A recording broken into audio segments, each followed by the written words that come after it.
Asante Bwana, asante kwa msalaba. Kwa huu msalaba tumeokolewa.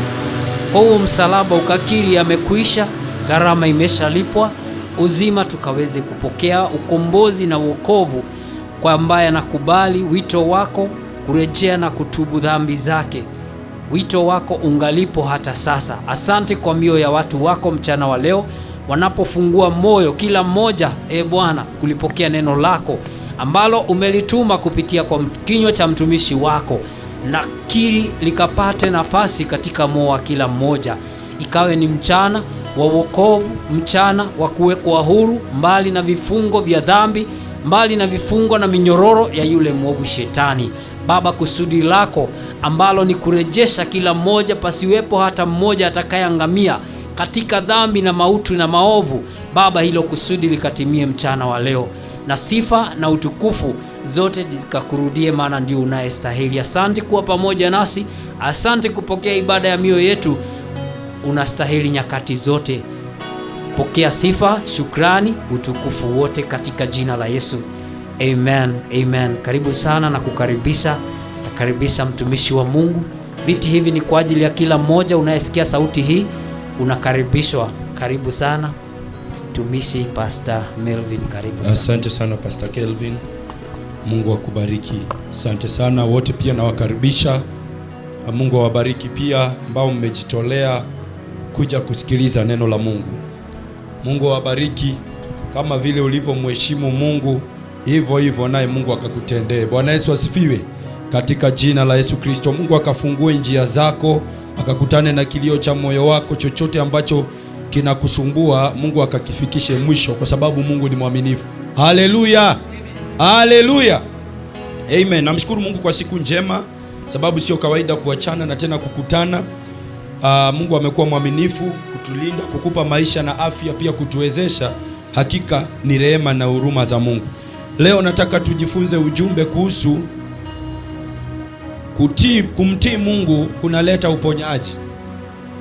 Kumtii Mungu kunaleta uponyaji kwa maisha ya mtu. Najua mara nyingi kwa maisha tunatafuta uponyaji kwa njia tofauti, kwa maeneo tofauti ya maisha yetu. Wengine ni magonjwa, wengine ni financially, wengine ni family issues, wengine ni kikazi, mambo ni mengi sana. Lakini wapendwa, hakuna mtu waga anakuwa yuko sawa wakati anakuwa na ugonjwa ama yuko katika kuugua. Kuugua sio ugonjwa wa mwili peke yake, ni hata katika maisha yetu. Na Mungu mwenyewe ametuahidi kutuinua na kutubariki. Kumaanisha, ndio maana unapoona Yesu alikuwa anaponya wagonjwa. Unaona wale ambao wamefungwa kwa hali mbaya, alikuwa anawakomboa na kuwasaidia. Ni kwa sababu anakuonyesha mapenzi yake, ni kwamba kila mmoja afurahie maisha na awe katika amani. Lakini ni nini hichi wapendwa kinatuzuia wakati mwingi kupokea kile ambacho Mungu anataka? Ni nini ambacho kinatuzuia kuwa na maisha mazuri ya furaha, ya amani? Eti kwamba hata ukifanya kazi unafurahia, eti kwamba hata kila mara uko mtu wa furaha. Bwana Yesu asifiwe. Ni nini kinazuia? Na tunaweza kupata hii furaha vipi kwa hiyo maisha? Wacha nikwambie wapendwa, furaha yako hauwezi ipata kwa wanadamu. Sikiliza nakwambia tena, furaha yako hauwezi ipata kwa wanadamu wenzako. Ndio maana unaona wapendwa, ukiingia kwenye ndoa unakuta bado ni changamoto. Ukiingia kanisani unakuta changamoto. Ukienda popote unakuta changamoto. Yaani kila mahali unapotafuta amani, kama kuna kitu ambacho watu utafuta kwa maisha haya ni amani. Lakini inakuwa ngumu sana amani kuipata, sababu amani haipatikani kwa watu. Watu wanaweza kuwa around you, waweza kuwa na pesa, waweza kuwa na uwezo, lakini hauna amani, hauna furaha. Uko na ugonjwa ndani ya moyo wako, umejaa mawazo, umejaa huzuni. Wapendwa, hata unapokuwa na hiyo pesa hauwezi kufurahia. Kweli unavaa mavazi mazuri, waenda kwa hoteli kubwa unakula, mwingine anakula hata kwenye kibanda, bado hana furaha, bado kuna jambo linamsumbua. Lakini wapendwa, nimekuja kukwambia amani hailetwi na viwango vya juu ama viwango vya chini. Waweza kula managu na ugali na ufurahie, mpe Yesu makofi. Waweza kula nyama ya kuku na uendesha gari kubwa na hauna furaha. Kwa sababu shida sio kuwa na pesa ama kutokuwa nazo, kuwa na uwezo ama kutokuwa nao. Amani yaletwa na Yesu. Uponyaji unaletwa na Yesu, na ndio maana ujumbe wa leo ninakuletea ambao unasema kwamba wapendwa, obedience to God brings healing. Yani kumtii Mungu yaleta uponyaji, kwa sababu ni mapenzi ya Mungu kwamba huyo mama, huyo mzee, wewe kijana, wewe mtoto, kila mmoja afurahie na awe na amani. Kitu cha kwanza ambacho shetani waka anatoa kwa maisha ya mtu ni kitu kinaitwa amani. Lakini wapendwa, ngoja nikwambie, devil is a liar. Shetani anataka kuondoa amani ya mwanadamu kupitia shida unazopitia, kupitia changamoto unazopitia, kupitia ugonjwa ulionao, kupitia vile umevunjika moyo, kupitia mandugu zako, kupitia marafiki zako, kupitia vile umesikia watu wanasema. Lakini nimekuja kukwambia leo waweza pokea uponyaji wako. Mpe Yesu makofi. Waweza kupokea amani tena. Wapendwa, Mungu anaweza kukuinua tena. Hakuna mwisho. Hawezi kusema umefika mwisho na uko na uhai. Ukiona uko hai unapumua, Mungu anajua shida zako, lakini amekuacha upumue. Kuna mwingine hakuwa na shida yoyote, hana tatizo, lakini uko mochari. Sikiliza, ukiona unapumua inamaanisha wapendwa, bado maisha yako yanatumaini. Mpe Yesu makofi. Bado kuna tumaini. Hauna pesa, kuna tumaini. Hauna kazi, kuna tumaini. Mambo yameenda vile yameenda, bado kuna tumaini. Hebu ngoja uone wapendwa, ni mpango wa Mungu. Mungu anataka tufurahie. Saa nyingine waga tunafikiri, mbona Mungu ametuacha, ametusahau, mbona Mungu hatusaidii, mbona maisha yangu yako hivi, mbona napitia hii na hii. Wapendwa, kibinadamu wawezaona wapendwa, sio Mungu anataka hivyo, hapana. Wacha nikuonyeshe mtu mmoja ambaye akafikiri wapendwa, akafikiri kwamba maisha yake, mtu mmoja aliyekuwa na ukoma, mpaka aenda kwa Yesu, anamwambia Yesu, kama unataka waweza kuniponya. Hiyo inamaanisha mtu anaposema kama, ni kama kwenye akili zake alikuwa anafikiria, labda anawaza, Yesu hataki kuniponya, nateseka kwa sababu Mungu hataki kuniponya, Mungu hajanisaidia. Wapendwa, alikuwa na mawazo kama. Naomba tusome kwenye kitabu cha Mark chapter 1 verse 40 na 42 ili ni kuonyeshe mapenzi ya Mungu kwa maisha yetu. Wapendwa, hebu sikiliza hapa. Sikiliza hapa uone kile kilikuwa kinafanyika. Nimekuambia wapendwa, kumtii Mungu kwa leta uponyaji. Huyu mtu alikuwa karibu na Yesu. Wapendwa, sikiliza. Na alipokuwa na karibu na Yesu, hakupokea tu uponyaji automatically. Kuna yale mawazo ambayo yalikuwa ndani ya maisha yake, na hayo mawazo ndio alikuwa anamweka kwa hali ambayo ipo. Hata alipokuwa karibu na Yesu, lazima, unaona, alikuwa anaongea mawazo yake.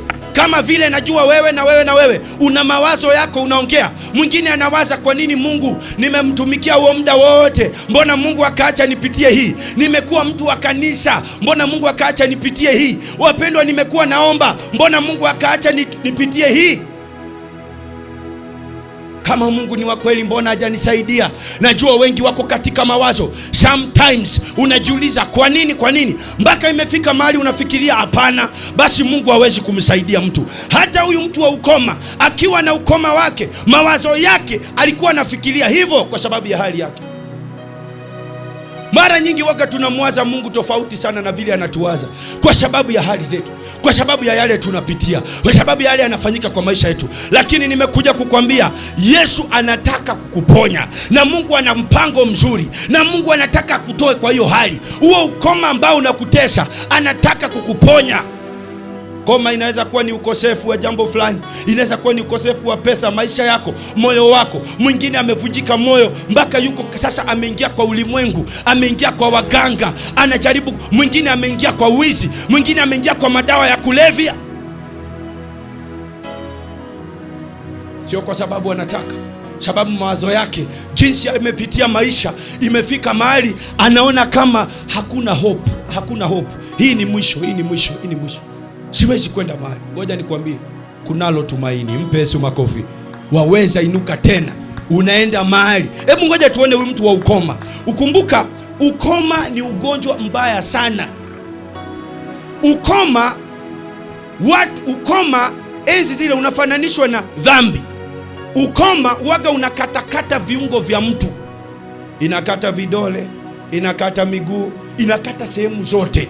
Sasa ninapoongea kuhusu ukoma, nataka nikuonyeshe ugonjwa wa ukoma. Huyu mtu alikuwa na ukoma, kwa hiyo inamaanisha hakuna sehemu yoyote, hakuwa na hope.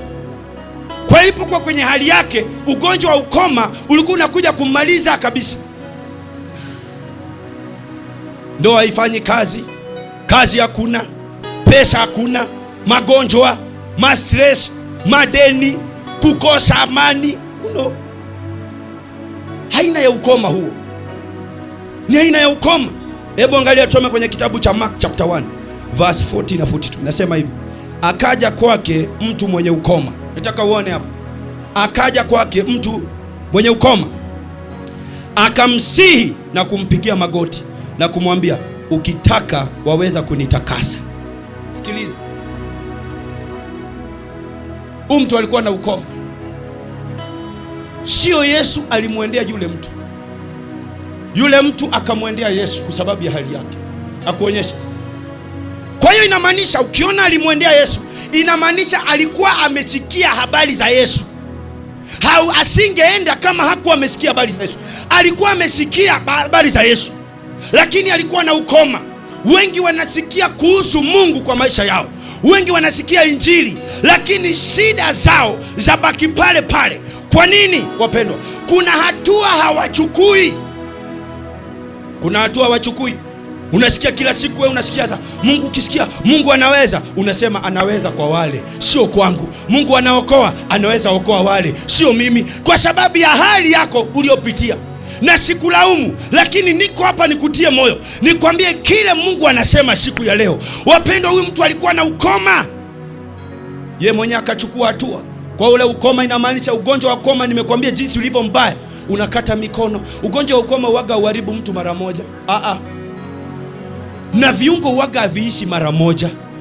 Unaona kakidole kamoja kamekatika nusu, unaona kakidole kengine kanabaki. Ndio ukiangalia mtu ambaye ana ukoma anakaaga ni kama parts zingine ziko, zingine haziko. Bwana Yesu asifiwe. Nipungie mkono. Nataka uelewe kuhusu ukoma jinsi ulivyo. Alafu ukoma ni ugonjwa ambao una uchungu usio wa kawaida. Waga unaendelea, unaona leo umetembea, kidole cha kwanza hakuna, kimekatika nusu, hivyo hivyo. Kesho na kesho kutwa vidole vyote hakuna, inaanza kula sasa miguu. Ugonjwa wa ukoma. Kwa hiyo ni process. Huyu mtu katika process yake inaonekana alikuwa amefika mahali vitu vyake vimekatika, vidole vimekatika, yani aliona anaelekea mahali pasipo pazuri, lakini akamwendea Yesu. Sema akamwendea Yesu. Haleluya! Lazima uchukue hatua ya kumwendea Yesu. Sikwambii kuhusu kukuja kanisani. Sitaki unimisunderstand. Sababu unapomwendea Yesu, hatusemi katika mwili tu, katika roho yako. Mpaka umwendee Yesu. Wakati utafika mahali wapendwa, umwendee Yesu kwa unajua wengi huenda kanisani. Ni sawa kwenda kanisani, ni sawa kuja kwa ushirika, lakini hiyo haiwezi kubadilisha kumwendea Yesu kwa moyo wako. Unaona, kama vile unaweza kupenda binti, umependa msichana, haujamuoa, ama umependa mwanaume, unataka awe mume wako, unataka awe mke wako. Jinsi usivyoweza kula, jinsi ambavyo unamwaza kila saa, hapo ndio unatakiwa ufike katika kumwendea Mungu. Mpe Yesu makofi, kwa sababu hapo ndio mabadiliko huwa. Wengi wakisikia Yesu wanasemanga, hiyo ni habari ya wachungaji, acha wakae nayo, hiyo si yangu, hiyo si yangu, juu Mungu hajanisaidia. Nimekuwa makanisa mingi, Mungu hajanisaidia. Nimeombewa na mapasta wengi, maisha haijabadilika. Hawajamwendea Yesu, wameenda kanisani. Kuna tofauti ya kumwendea Yesu na kwenda kanisani. Yesu hapatikani kanisani. Yesu yuko kila mahali. Mungu yuko kila mahali. Wakati unamwendea wapendwa, inamaanisha ni moyo wako ndani unamwamini Yesu. Hapo ndio siri ya uponyaji ipo. Huyu alikuwa anakaa ana ukoma. Hakuna mtu alimbeba akampeleka, wapendwa. Hakuna. Alikuwa na ukoma, akaamua nitamwendea Yesu. Hata saizi najua kuna mtu anasikia hii sauti. Popote ulipo, unasema una mashida mengi sana, na umeombewa na watu wengi sana, na hiyo shida haijabadilika. Umemwendea Yesu. Unajua kuombewa sio ndio kumwendea Yesu. Nataka utofautishe. Mahali ambapo nguvu ya Mungu ipo ni wakati moyo wako, when your heart and the heart of God is connected. Mpe Yesu makofi. Umenielewa? When your heart and the heart of God is connected. Most of the people, their heart is connected to their pastor. Their heart is connected to their churches ama denomination, but not God. Their heart is connected to anointing oil, but not God. Their heart iko. Ndio maana unaona mtu anaweza amini sana kale kakitambaa aliuziwa 1,000 akaambiwa this is a miracle handkerchief, na anaweza garamika atoe 1,000 juu ya handkerchief ataibadilishe maisha yake. Lakini without handkerchief hawezi kuacha hayo, amwamini Yesu. Because where your heart is, that is where your treasure is. Mpe Yesu makofi. Unaona? Treasure is something valuable. Kwa hivyo, when your faith turns to God,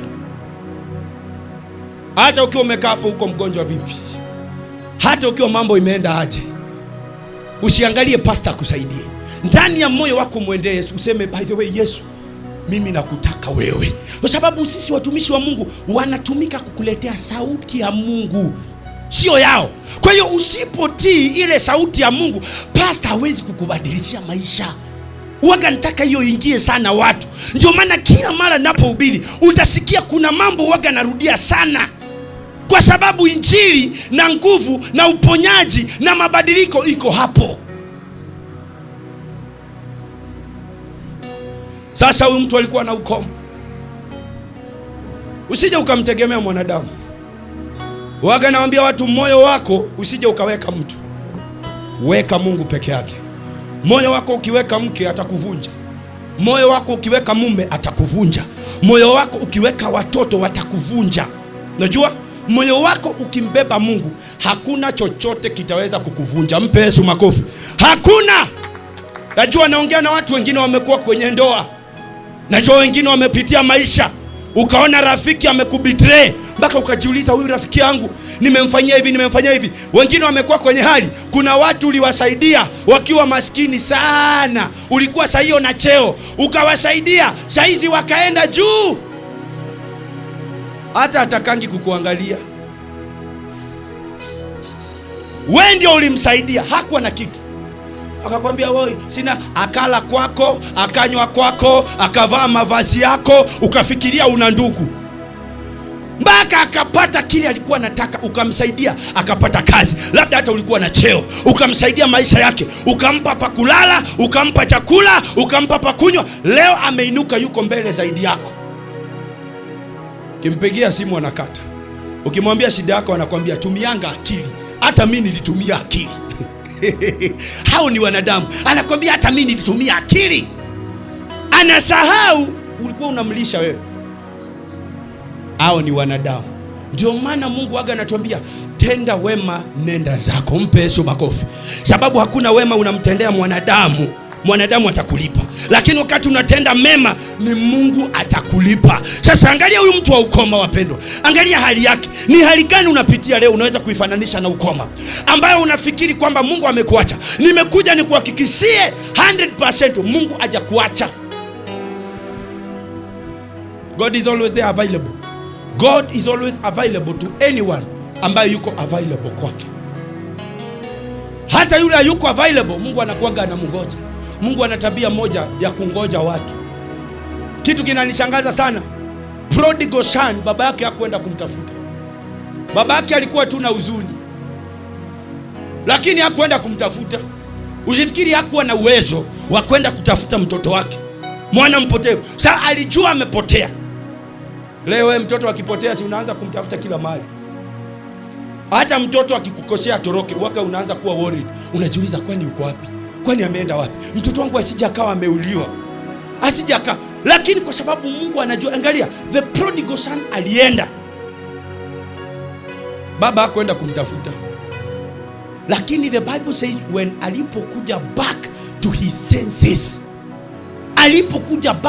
senses, yeye mwenyewe akapata nafasi ya kuelewa mahali alikosea. Sio sasa baba kumwambia.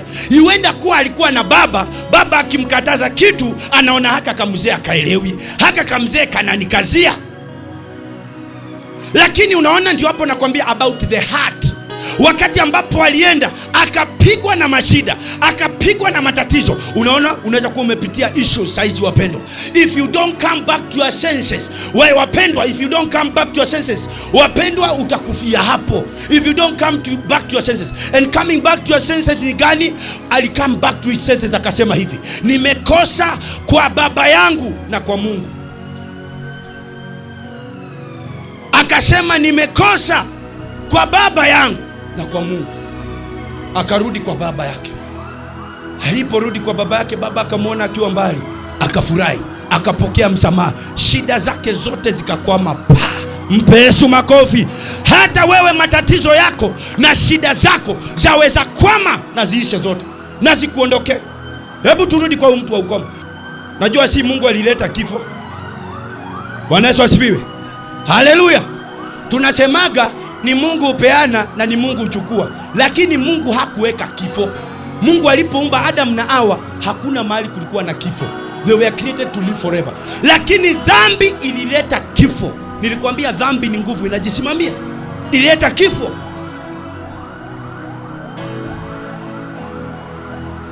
Mungu hakuleta kifo. Ndio maana unasikia Mungu anasema, Mungu mara nyingi anaongea tu kuhusu uzima. Anasema sifurahi kifo cha mtu mwovu. Mungu anaongea kuhusu uzima. Ndio maana Yesu alifufua Lazaro, sababu ni mwenye uzima.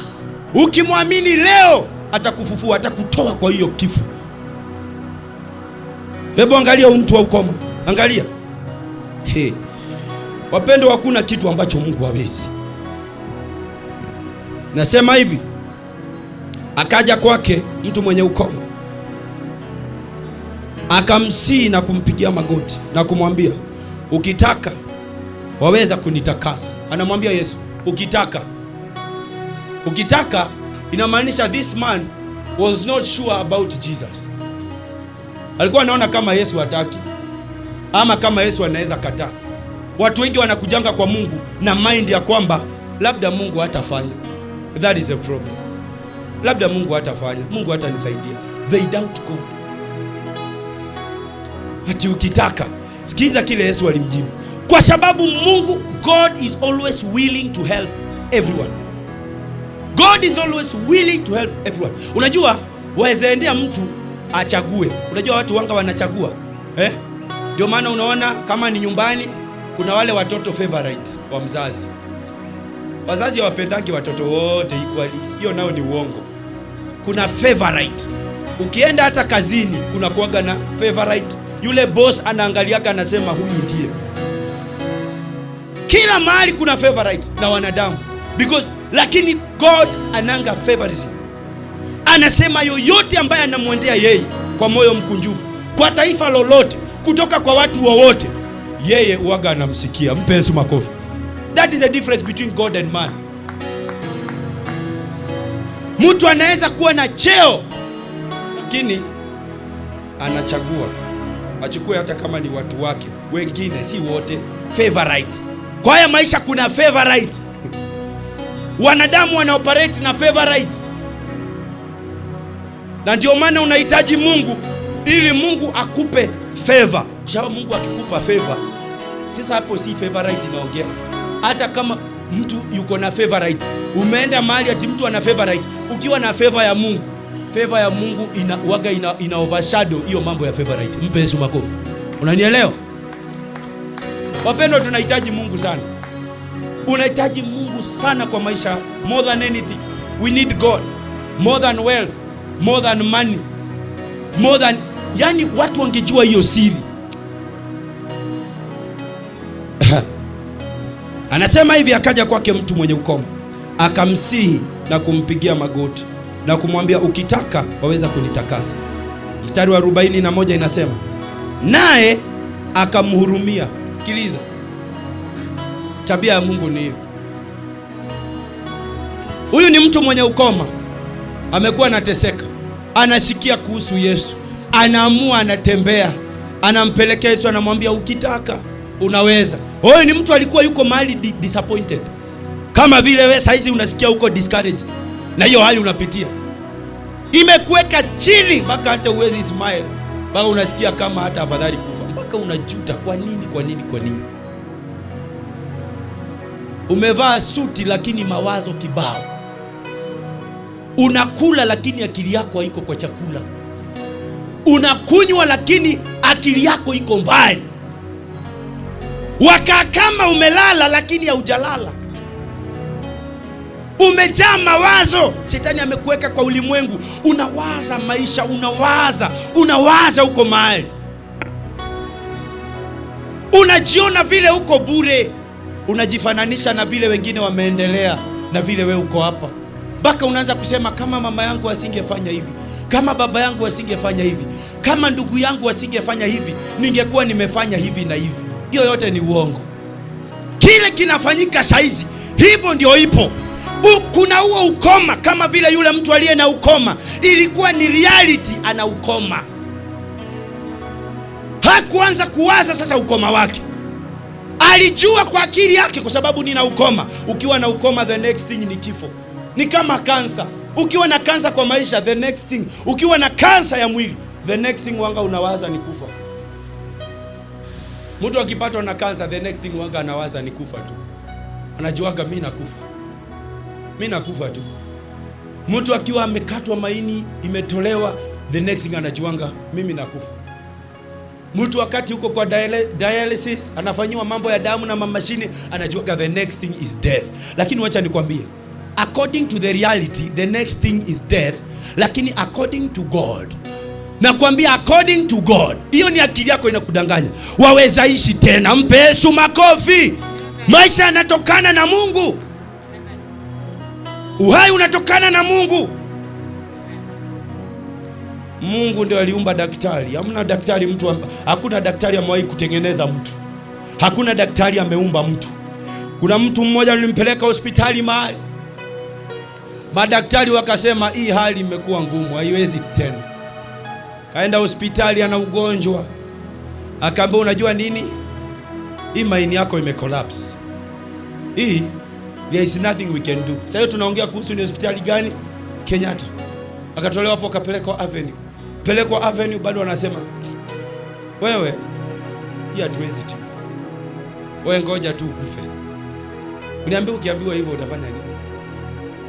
Akaanza kulia, akaanza kusema maneno ya mwisho.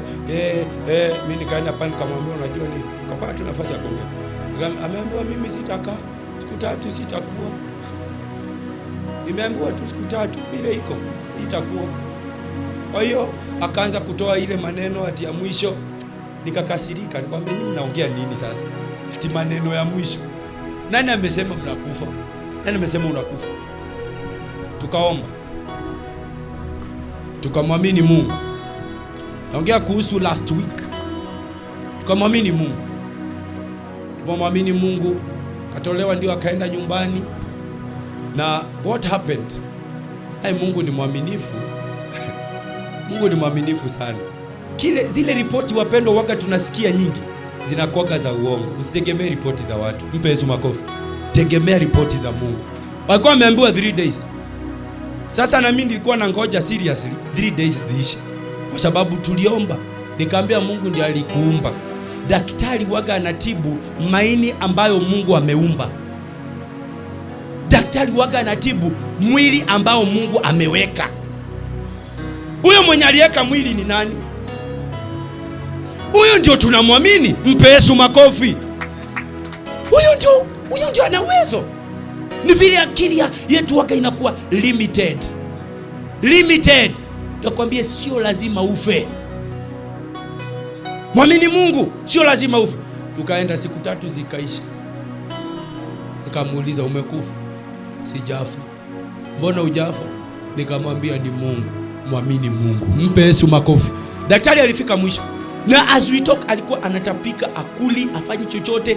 Yani mpaka sasa unajua ukipewa ripoti mbaya ni kama waga sasa ndio unaugua kabisa. Umai kwenda hospitali, uko mzima unatembea. Uko mzima kabisa. alafu unapitiwa vipimo, unapigwa vipimo. Ukipigwa vipimo unaambiwa unajua nini? Hii pressure yako iko juu sana.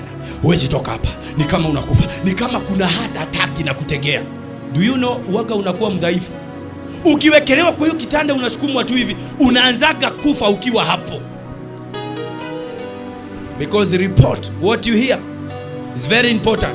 Report ya shetani, it will always make you weak. Every evil report waga inakufanya weak. Na ndio maana unaona neno la Mungu waga linatia mtu nguvu, because there is power katika neno. Mpe Yesu makofi. Usikubali ripoti mbaya za kishetani hata anapokuhubiria. Mtu wa ukoma alimwendea Yesu, akamwambia Yesu, ukitaka kuniponya niponye. Aliinama akamsujudia Yesu, ukitaka. Mtu alijisubject kwa Mungu. Wapendwa, hali yako inaweza kuwa imefika mwisho, na unasikia umefika mwisho na una anything. Hata usitafute watu. Nisikize nakwambia tena, usitafute watu. Usitafute watu wakusaidie. Usitafute watu. Mimi nakwambia usitafute watu. Waga shubiri kitu ambacho mimi mwenyewe sijapitia.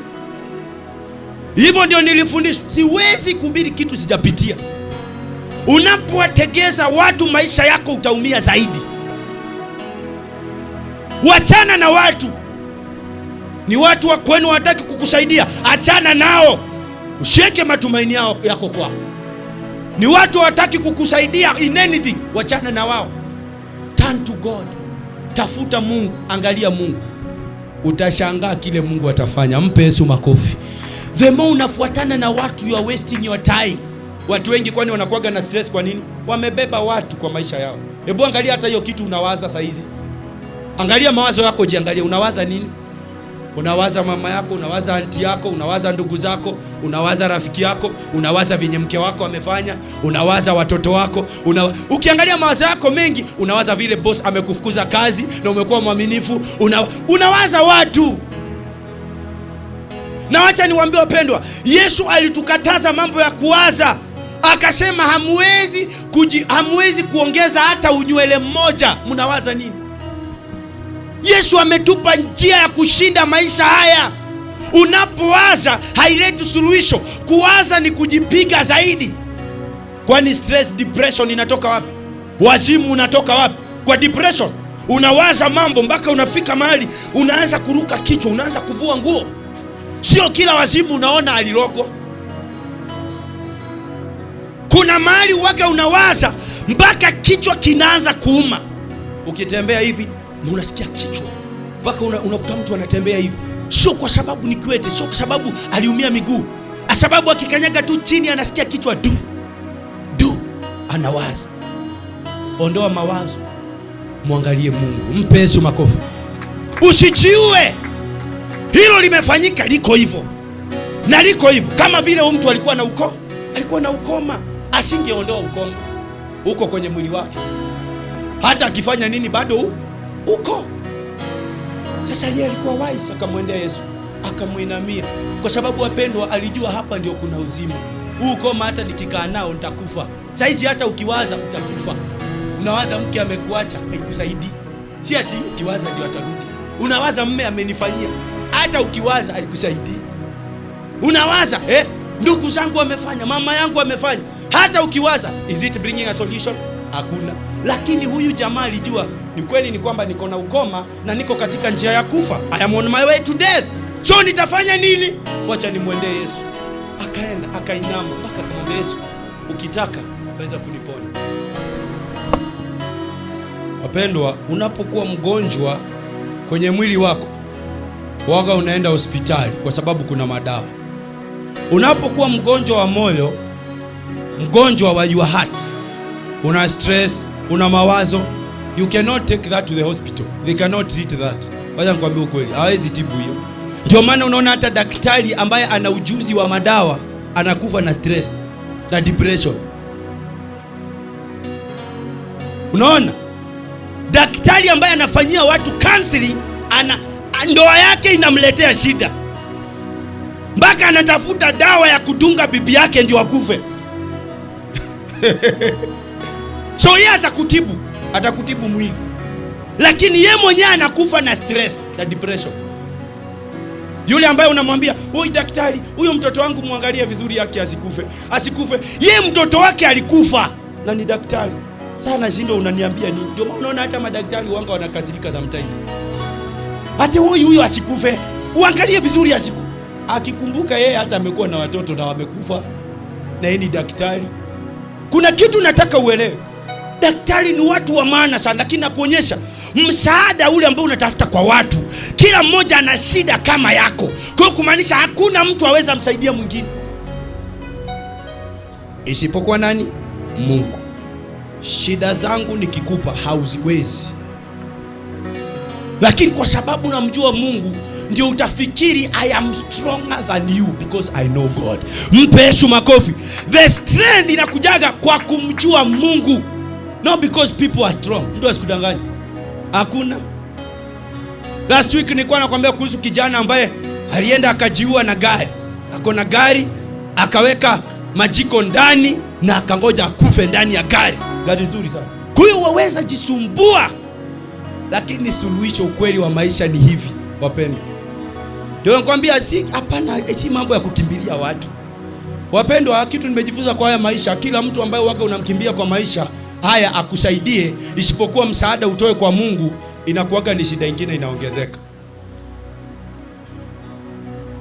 Ate imagine kalikuja kwangu, kalikuja kufanya nini? Ate kuniomba fare. Haya anakosanga hata fare. Ukienda kidogo unasikia hayo maneno na mwingine.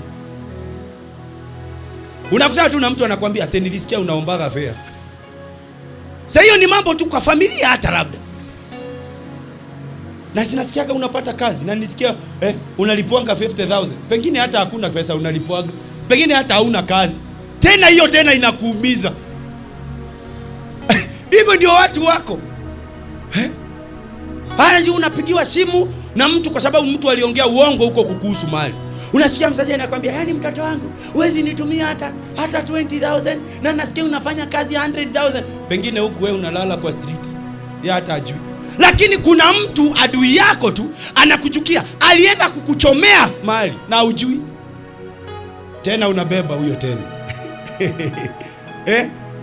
Mtu mwingine unafanya naye hata biashara karibu na karibu, anakuchomea kwa mwingine. Anasema, "Unaona hizo vitu anauzanga si mzuri, hizo zinakuanga zime expire." Kwa sababu yeye anataka yeye ndio anunuliwe, mwenzake asizunuliwe.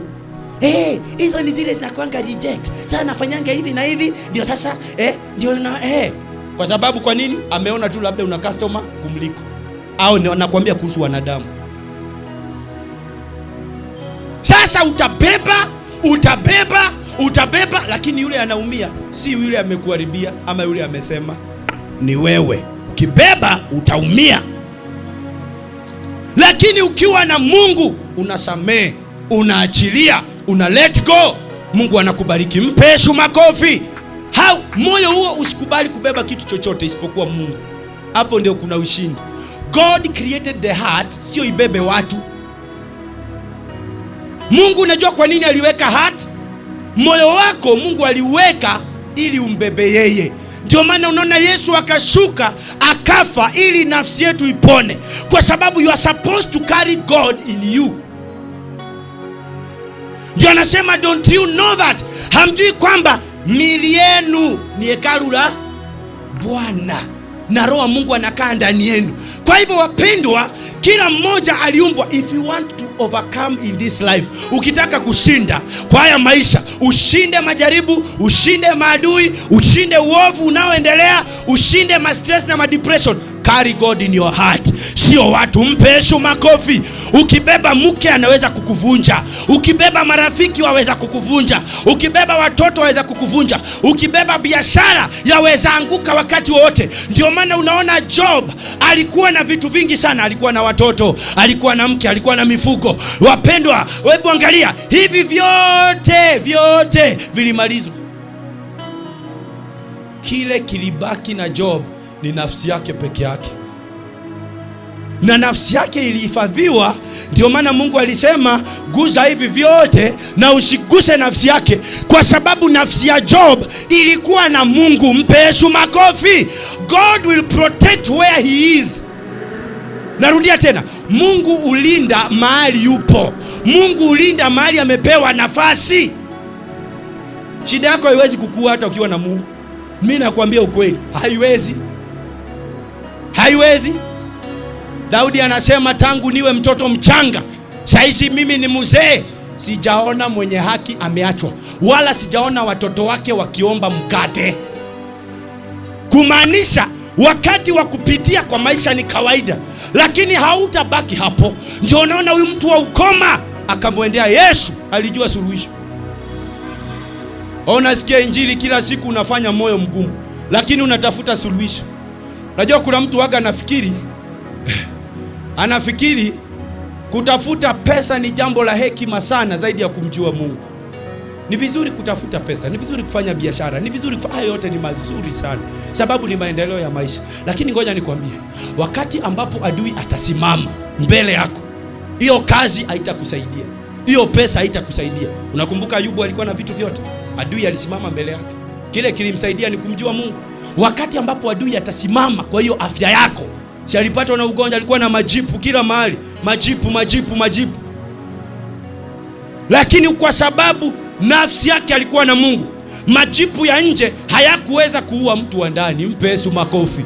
Unaona vile mtu wa ndani ni wa maana, lakini kama mtu wa ndani angekuwa na shida, mark me right, wapendwa, angekufa na majipu yake. Na vile vyote alipoteza, hamna kitu angeweza kurejesha, kwa sababu si alirejesha, ni Mungu alimrejeshea tena. Hebu angalia huyu mtu wa ukoma, tunapoendelea uone vile huyu mtu wa ukoma alipoenda kwa Yesu, akamwendea Yesu. Yesu alimjibu nini wapendwa? Tunasoma kwenye mstari wa 4, inasema naye Yesu, wale wamekuja nyuma, tumesoma kitabu cha Mark chapter 1 verse 40 mpaka 42. Sasa hizi tuko 41. Inasema naye Yesu naye akamhurumia, akanyoosha mkono wake, akamgusa, akamwambia, nataka, takasika. Sikiliza, huyu jamaa wa ukoma alifikiri Yesu hataki kumponya. Ndio sasa Yesu anamjibu. Biblia inasema alipomwendea Yesu, Yesu alimhurumia. Wapendwa, tunapomwendea Mungu waga tunapokea huruma. Mpe Yesu makofi. Tunapokea huruma. Tunapokea huruma sababu Mungu waga anatupenda, anampenda kila mmoja, anatuoneaga huruma kwa hali unayopitia. Usifikiri Mungu ajui, usifikiri haoni, lakini huwezi saidika ukiwa uko mbali. Hiyo ni principle ya kiroho. Wacha nisikudanganye, nikwambie kweli, msaada wa Mungu wapendwa, wakati unakaribia Mungu ni kukaribia msaada wako. Kuwa mbali na Mungu ni kuwa mbali na suluhisho ya maisha yako. Kuwa mbali na Mungu ni kujiweka kwenye shida. Waweza sema mbona nina pesa, mbona nina kazi. Hiyo si shida. Nitakwambia kuhusu mtu mmoja ambaye alikuwa mashuhuri sana, alikuwa anaitwa Naaman kwenye Bible. Alikuwa na pesa, alikuwa na uwezo. Mungu alikuwa amemtumia kushinda vita nyingi. Unajua Mungu anaweza kukutumia na yuko na wewe. Bwana Yesu asifiwe. Kuna tofauti ya Mungu kuwa na wewe na Mungu kukutumia. Ndio maana mtu kama Musa akasema, Baba, kama uwepo wako uendi na sisi, usinitume. Kuna kitu alielewa. Sasa Naaman alikuwa shujaa, lakini alikuwa na nini? Ukoma. Ukoma ungemuua, asingeweza kufurahia chochote. Kabla tufike hapo, hebu turudi hapo kwa huyu mtu. Angalia, Yesu akamhurumia sababu huyu mtu ameenda kwa Yesu, ameinama, amemwabudu. Yesu akamjibu, akamwambia nataka. Biblia inasema hivi wapendwa, hakuna yote amewahi kwenda kwa Yesu akafukuzwa. Hakuna yote amewahi kwenda kwa Mungu, Mungu akamfukuza, hata kama amefanya nini. Na ndio maana neno linasema hivi, naomba ulisome Isaya chapter 1 verse 18.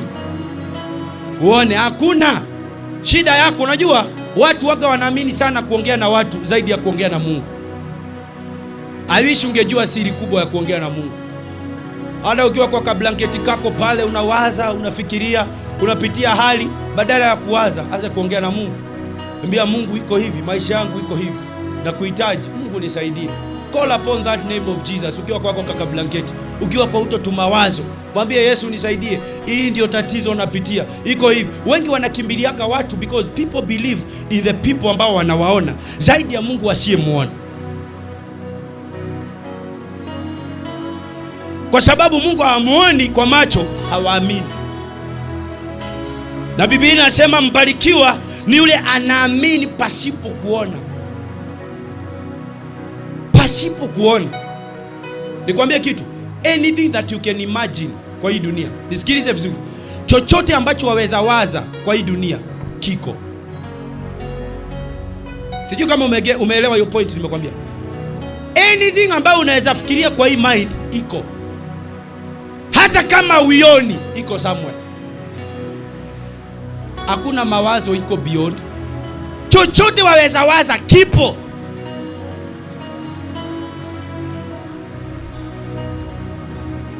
Hebu naomba usome hapo mtumishi.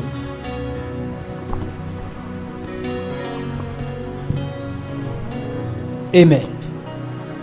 Kitabu cha Isaya sura ya 1 mstari wa 18. Haya, Njooni tusemezane, asema Bwana. Dhambi zenu zijapokuwa nyekundu sana, zitakuwa nyeupe kama theluji. Sikiliza hapo. Bwana hawakatai hata wenye dhambi. Yeye anaita watu kwa ujumla. Anasema njooni tusemezane. Lakini wengi wana sababu zao. Mimi siwezi kuokoka kwa sababu bibi alitoroka. Nikioa ndio nitaokoka. Mimi siwezi okoka kwa sababu saizi bado na kunywa. Nikiacha kunywa ndio nitaokoka. Sikiliza wito wa Mungu. Wito wa Mungu unasema njooni. Hata hizo dhambi zenu zikiwa vipi, njooni. Hata shida zenu zikiwa vipi, njooni.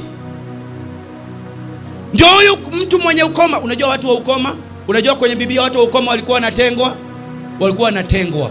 Ndio maana unaona wale watu wa ukoma 4 ambao walikaa mahali wakasemezana, tukikaa hapa tutakufa, na tukienda kule tutakufa, afadhali tuwe. Walikuwa peke yao. Watu wa ukoma walikuwa wanatengwa.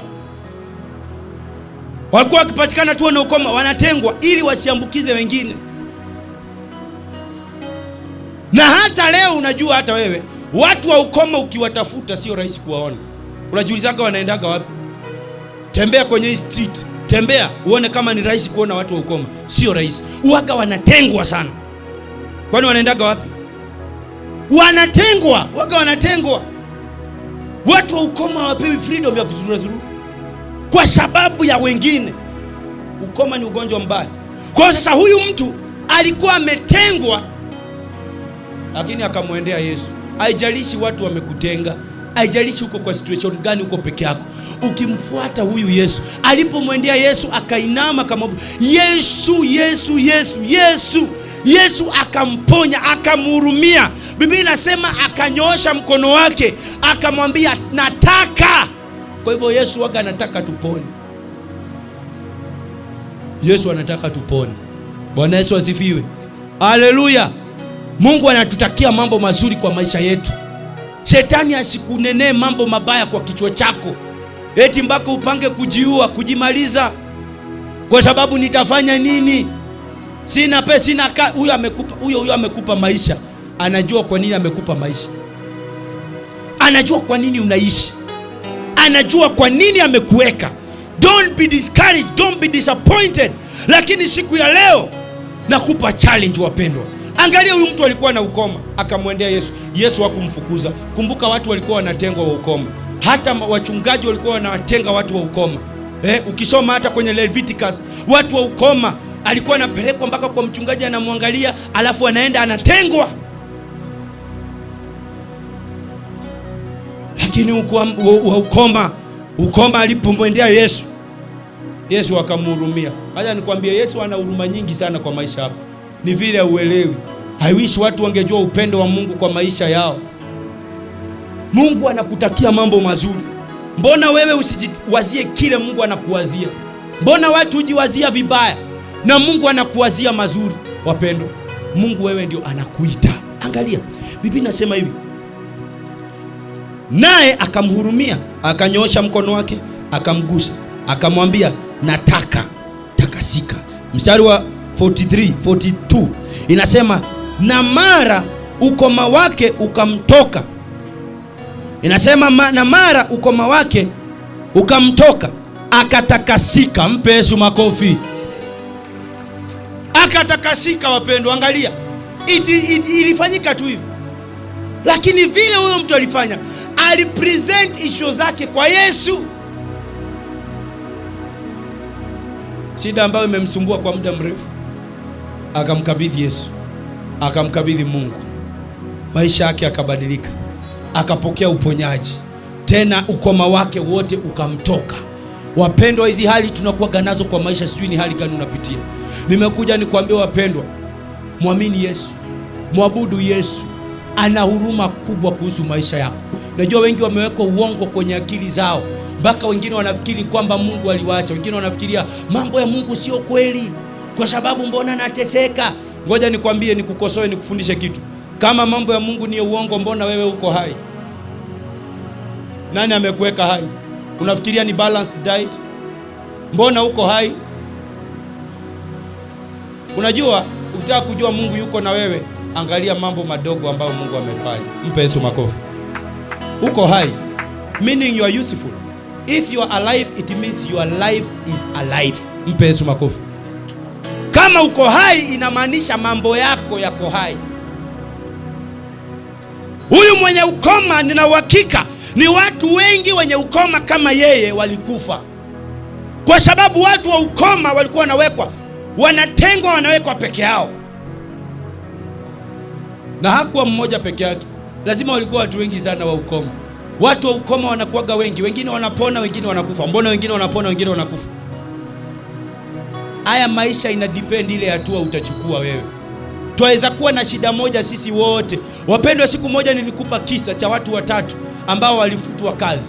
Mmoja alipofutwa kazi, walikuwa wanalipwa vizuri sana, nafasi moja wote. Mmoja alipofutwa kazi akaamua, mimi maisha yamefika mwisho, naenda kujinyonga. Akajinyonga na akajimaliza. Mwingine akasema, sasa mimi hata sitafuti kazi, mimi nitaanzisha kazi yangu. Naomba unisikize vizuri, mimi nitaanza biashara yangu. Akaenda akang'ang'ana, akaanza kazi ya kuuza maembe. Akaanza kuuza, akauza, ikachukua muda, lakini akainuka. Mwingine, kumbuka, amejinyonga. Wote walikuwa na nafasi moja. Mwingine amejinyonga, mwingine ameamua atauza maembe, mwingine akaamua, na mimi nitakuwa mwizi. Yule aliyekuwa mwizi aliuliwa. Yule mwingine wa kwanza alijiua. Huyu mwingine anauza maembe, aliweka kampuni, akaweka kampuni kubwa sana.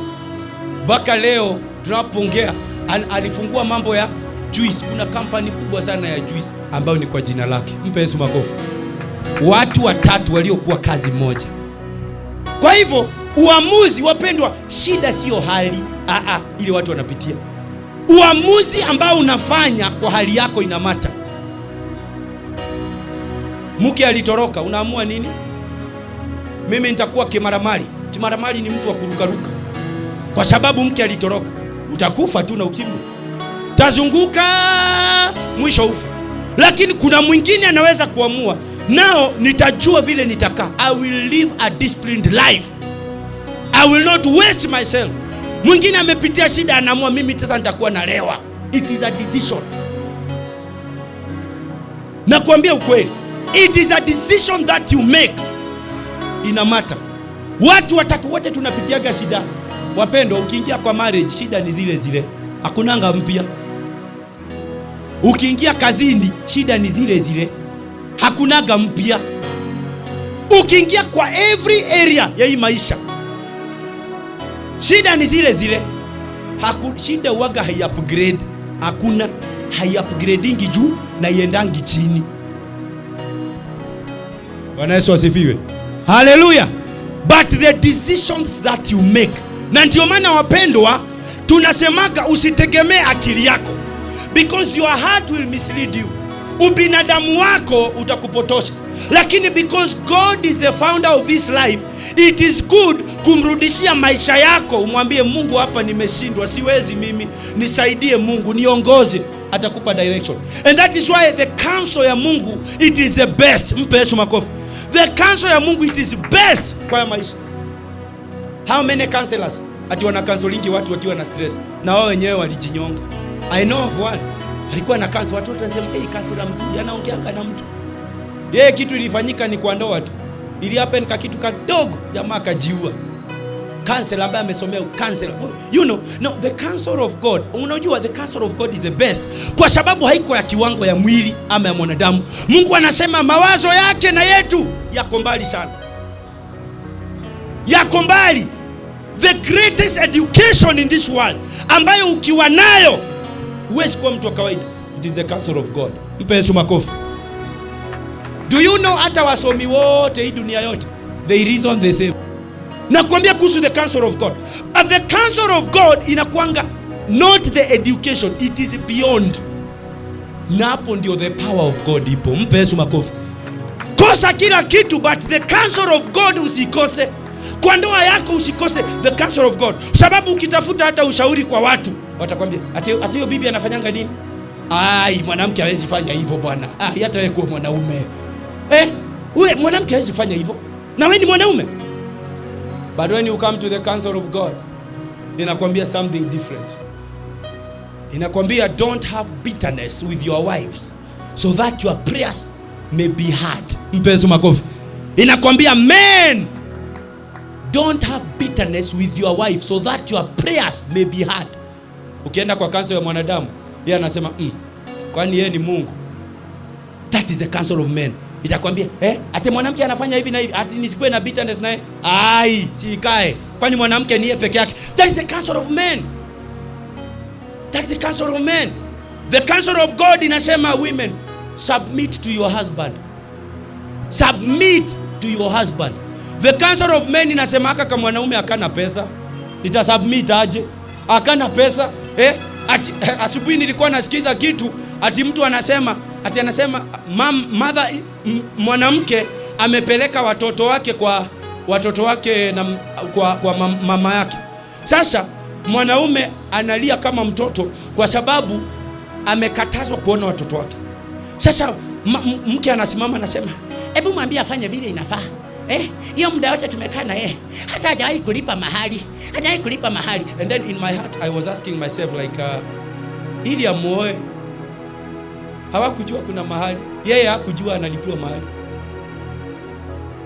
The counsel of men is so complicated. Sasa amekataza mtu kuona watoto wake.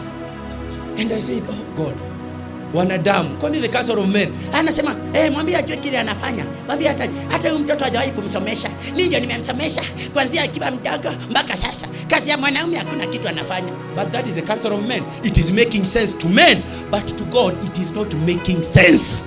Nakwambia mahali watu upoteza hata blessings za Mungu. Unajua blessings za Mungu wapendwa hazitokani na pastor. Nisikize vizuri watu wa Mungu niwaambie. The life you live between you and God, wapendwa, it is able to curse you or to bless you. Most of the people they think blessing na curse ni wakati utasema you are blessed.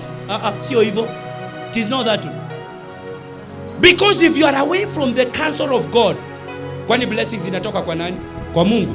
Then if you are away from the counsel of God, blessings zimeshikwa pale, haziwezi tokea. Don't be deceived wapendwa. The counsel of God, do kile ambacho Mungu anasema and you see utaenda mbali. Huyu mtu wa ukoma Yesu akamhurumia, sababu Yesu anataka tuwe free.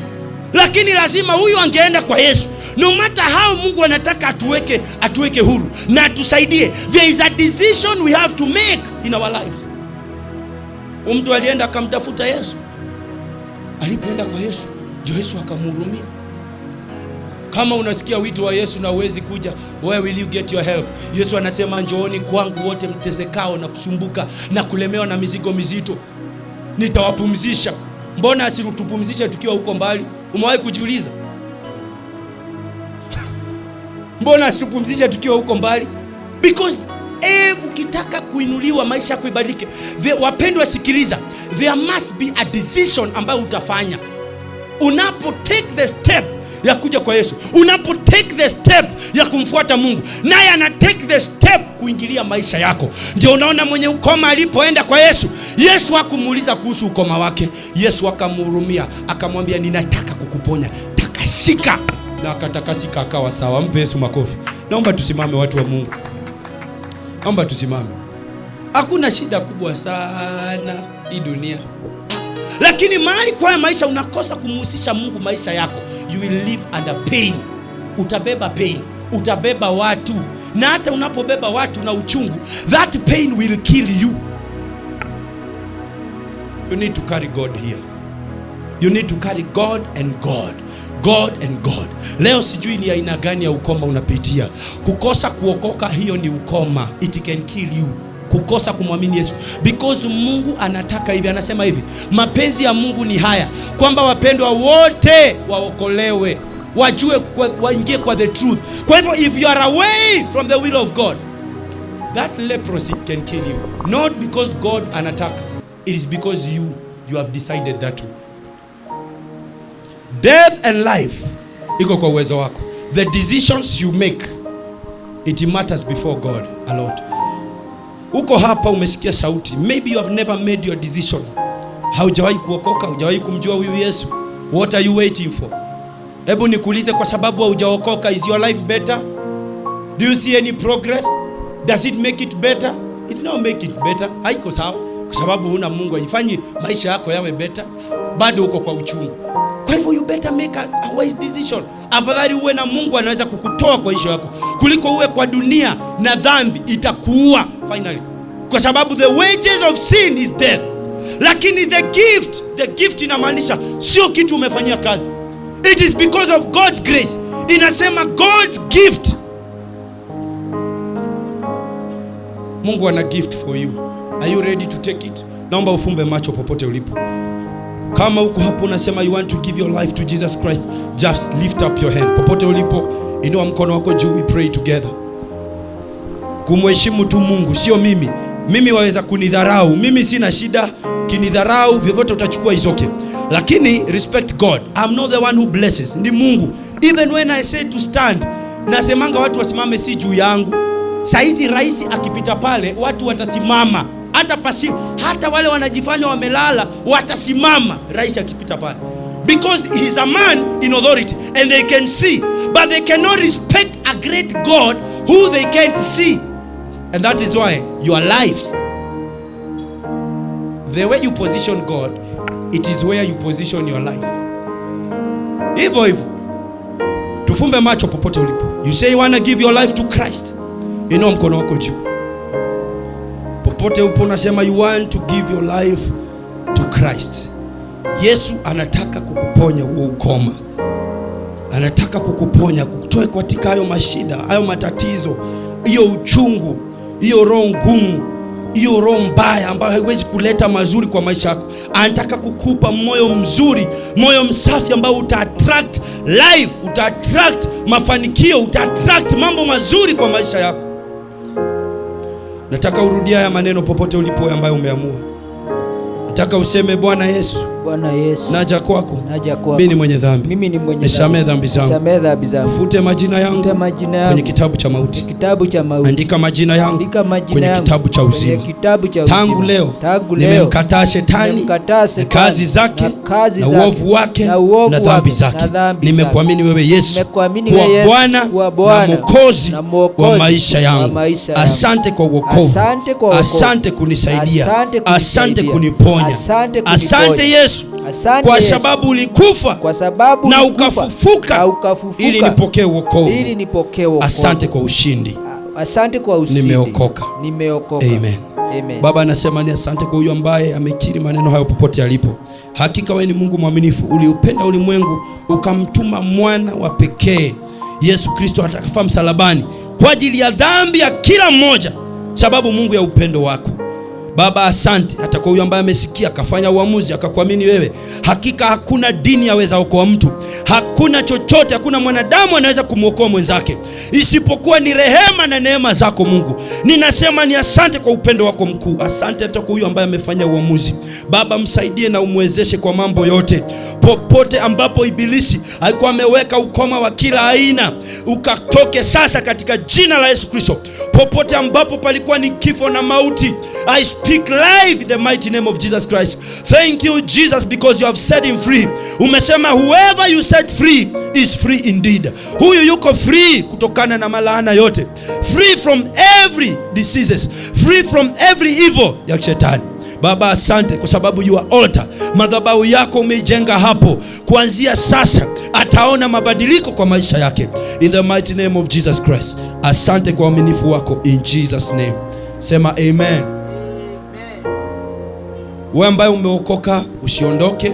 Hala kama uko mbali, hakikisha utaona watumishi wa Mungu watakuelekeza jinsi ya kufanya. Umeokoka nao. You are a new creature. The Bible says, ukija kwa Yesu Kristo mambo ya kale yamepita. Begin, everything is new. Uko hapa unahitaji lolote, unataka Mungu akufanyie, inua mkono wako juu. Just lift up your hands before God. Huo mkono unainua, unamwonyesha Mungu. It is a surrender to him. Kuinua mikono juu inamaanisha we surrender to you. Waga tuinui tu mikono. Ndio maana unaona hata mwizi wakati anakimbizwa na askari, akiinua mikono juu hawezi kupigwa risasi. It shows it's surrender. Surrender. It shows surrender. Kwa hivyo it is prophetic. Usifikiri tunainuanga tu mkono juu tunainua. It shows surrender. When you surrender, you receive mercy. When you surrender, you receive forgiveness. When you surrender, it shows you honor. Naomba tuinue mkono wako juu kwa hilo hitaji. Na Mungu unapomheshimu anakuheshimu. Mungu anasema ukiniheshimu nitakuheshimu, lakini usiponiheshimu nitakufanya wewe kuwa kitu kisichofaa. Hilo ni neno linasema. That is God speaking, sio pastor. Mungu anasema ukiniheshimu nitakuheshimu, lakini usiponiheshimu ni mimi nitakufanya kuwa kitu kisichofaa. Inua mkono wako juu tu. Baba, asante kwa wana wako, watoto wako ambao wamenyenyekea mbele zako. Tumenyenyekea hakika Mungu, hatuna Mungu mwingine isipokuwa wewe, Mungu wa kweli na Bwana mmoja ambaye ni Yesu Kristo.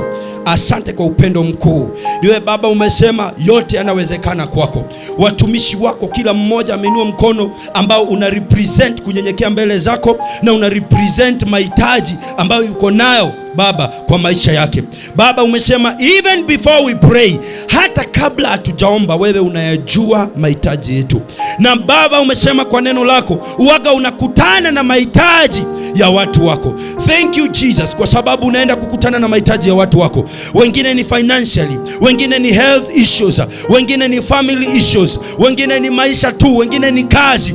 My Father, may you meet their needs now in the mighty name of Jesus Christ. Popote shetani ameweka vikwazo, Baba, ninaomba ukawashindanie, ukawapiganie watu wako katika jina la Yesu Kristo. Popote adui ameweka kizuizi, popote watu wamenena kinyume, popote kuna kizuizi chochote, na kibomoa sasa kwa uwezo wa Roho Mtakatifu katika jina la Yesu Kristo. May you set them free. May you give them favor. Ni makazini, ni manyumbani, familia zao, watoto wao, biashara zao, wake zao, give them favor. Kama vile Baba, huyu mtu ambaye alikuwa na ukoma alipokunyenyekea mbele zako Yesu Kristo, alipokuja na ukoma wake kwako, akanyenyekea akakuabudu, ukamhurumia na ukamwondolea ukoma wako. Ukoma wowote, ni wa kikazi, ni wa kijamii, ukoma ni wa kikazi, ni wa kipesa, ukoma wa kimwili, maukoma ya kila aina, yakatoke sasa katika jina la Yesu Kristo, kwa huruma zako Yesu Kristo.